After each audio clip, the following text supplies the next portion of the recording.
Empire.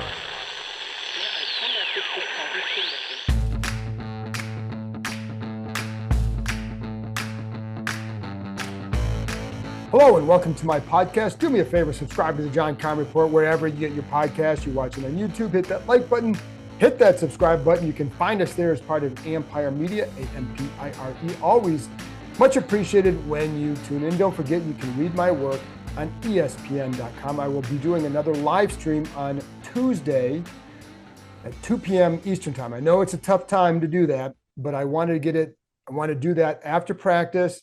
See another few more practices since I did the last one. Bring your questions, your comments, whatever concerns or whatever you want to talk about.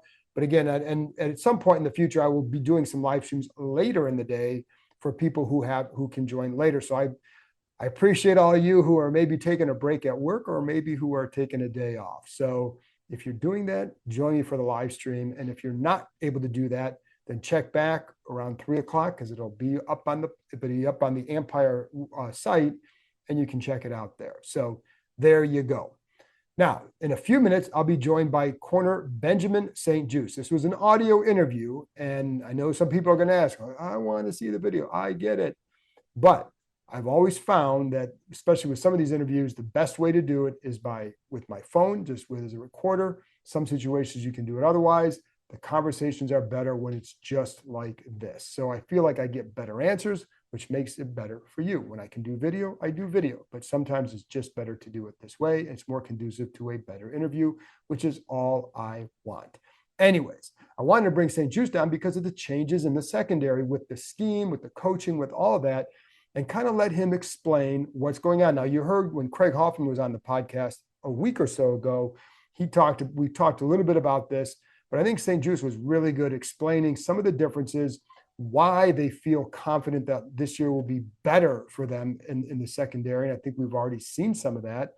And there you go. But I think he's really good at explaining it. I feel like he's a smart player. That's why, like last year, I was really confused by some of what we saw from him. And it's why I couldn't just write it off as just all on him, because I just didn't feel like the coaching was there. Now, I still wonder, how will he fit in with this defense overall? Same with Forbes. Are they going to be physical enough for what these coaches want? That remains to be seen. However, in the coverage, I think you should expect to see a difference. If you don't, then I think there's a problem. But anyways, I thought St. Juste was really good at explaining it. That's why I wanted to have him on. So it's only about a 5-minute interview. So stay with me for about 5-10 minutes. If you want to skip right ahead to the St. Juste interview, you don't want to see my lovely face or listen to me, go to the last about, again, 5.5 minutes. You can go there right now. And those of you who don't, let's talk a little ball. And I'm going to start with a couple of things in the defensive backs. The way I guys just kind of did that, because it is kind of interesting what they're going to do with the secondary and how many guys they can keep. I think that's going to be something to watch. At corner, typically, Dan Quinn has kept 6 corners.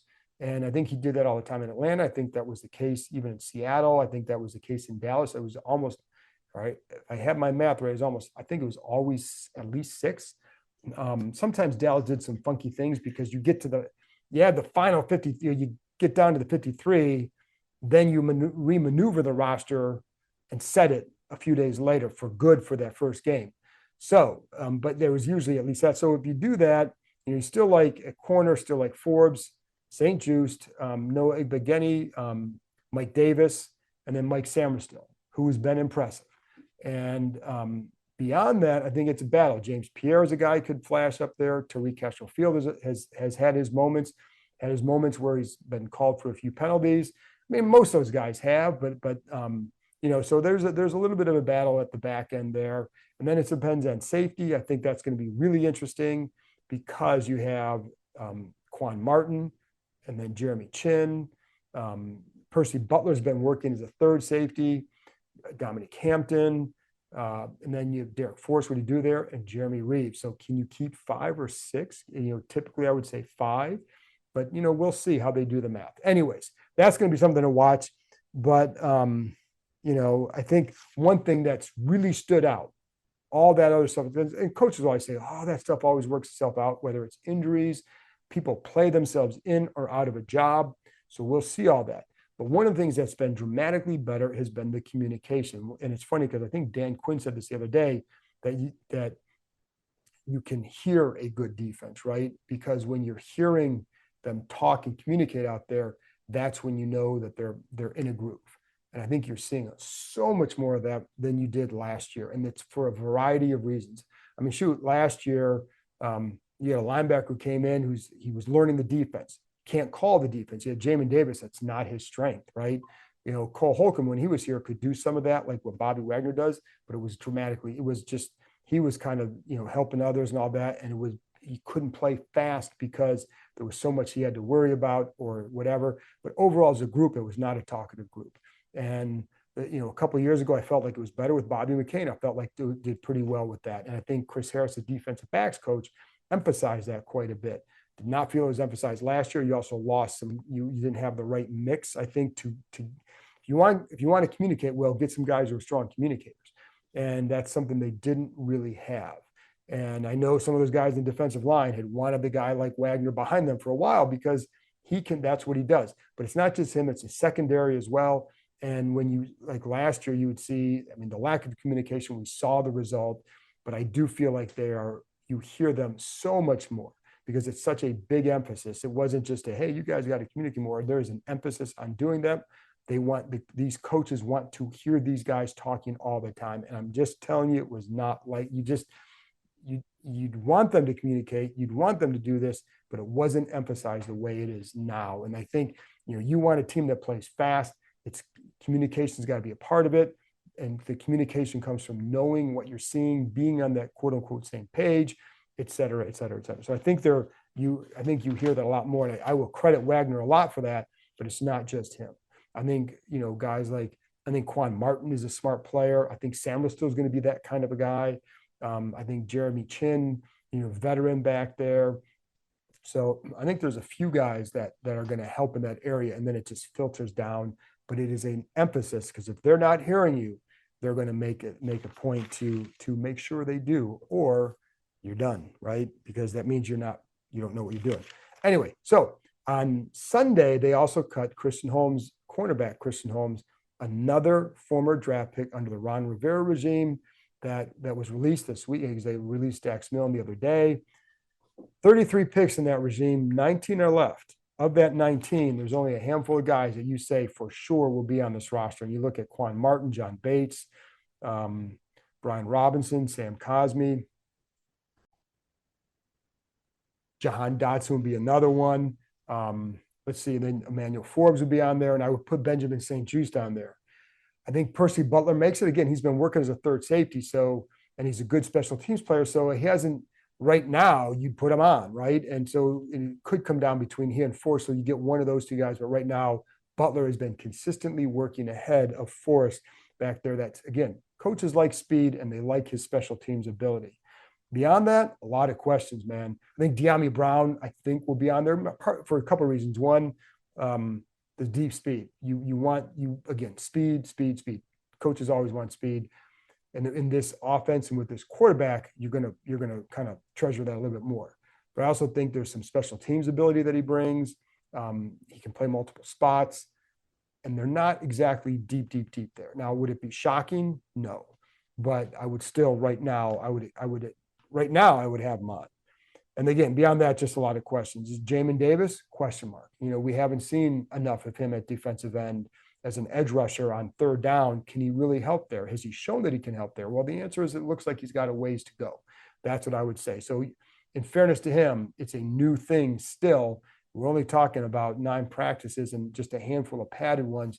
It takes a minute, but is he a guarantee? No. Fedarian Mathis, I don't think he's a guarantee either. Cole Turner, not a guarantee. Chris Paul, not a guarantee.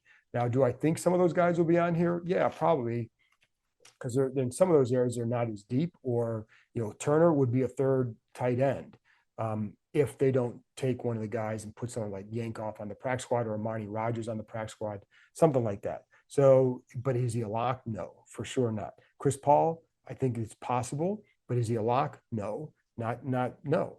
And I think one thing I wonder with him is when you see, and I told you the other day, working on a lot of screens, Well, is he a guy that's going to get out in space and do that? That's not really his strength. He's a guy inside that's got some muscle, can get his hands on you, but he hasn't shown that ability. So will that hurt him? I don't know. And they're not, again, we'll see where they go with that. And I don't know that I don't know right now. Julian Good-Jones to me has done a pretty good job in there. So I think, and he can play center, et cetera. So maybe he's a guy that surpasses him. So, but not a lock. KJ Henry, I think I could see him making it. Him or Andre Jones could definitely see one of those two making it. Braden Daniels, haven't seen it. Ricky Stromberg working more as the third center for the most part. Michael Dieter would be the second center. Do you need to have that third center on the 53? I think you heard Charles Leno on the podcast in the spring, if you listen to it, say something along the lines of that they felt Stromberg in the room among the offensive linemen. They felt in that room that Stromberg was the best center last year. Then he got hurt. So, and I just wonder about the impact of that injury. And they had to go out and they went out and obviously got Biadasz, and then they signed Michael Dieter. Will Stromberg make it? I think certainly not a lock. And so when you add it all up, like it was not a good era for draft picks. And it was a very flawed process. Marty Herney remains a consultant, but he's not around. I mean, he's not working out there. He's not out practices or anything like that. It was not a good, he was by and large had a lot of say in that draft, in the draft picks. And it was not well run. Okay. And I think that. I think we're seeing the results of that. I think now, will this current draft class be, all hit on everything? No, because you can look and say, I have questions here, because they're rookies. You want to see more, but but do a lot of them look like they can play? Yeah. And some, and some of the undrafteds look like they might be able to help. So I don't think, who knows where it goes, but I like the process that they have a lot better. It's more conducive to building a good roster. Anyways, but it's just another, and Christian Holmes was a 7th-round pick. I liked him on special teams. Didn't feel like he really developed a corner, and they have other guys who can play special teams. So odd man out, there you go. Anyway, now the last thing before I get to the Benjamin St Juste interview is the depth chart will be released on Tuesday. Now, keep in mind, it's an unofficial depth chart. However, the one thing that matters here is who's listed as the first quarterback, because that's going to probably be the guy that would go in and start the game against the Jets.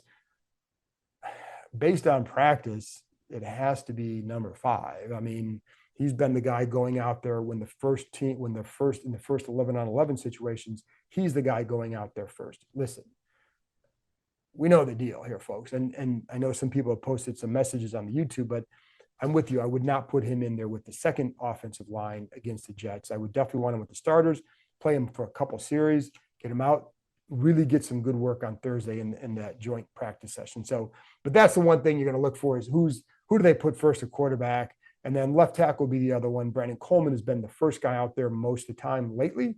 Part of that is because they need, actually Trent Scott has been working a lot at right tackle with Andrew Wiley out. Sometimes Lucas is there. But I don't see Scott threatening Andrew Wiley. And if he does, then it's, we'll see. But Coleman has been the first guy out there at left tackle. So that's another one to watch. And a lot of other spots, again, these are unofficial. And, sometimes in the past, like the coaches will tell them some things and then the PR staff might put together the rest. It's really that non-scientific, but there are some ones like they're not going to leave it up to someone else to do anything like quarterback. It may be that this group does it all on their own, but there have been times in the past where the first depth chart is you get some things, and then some things are a little bit crazy because it's really not the coaches putting together, because it's really, they haven't even played a game yet. So, that's when you're going to really know is after the first game or two, like where does it look? But you can also see in practice because you're seeing the rotation of guys. You're seeing who's coming in when and who's working with who. They do, push, move a lot of guys through, but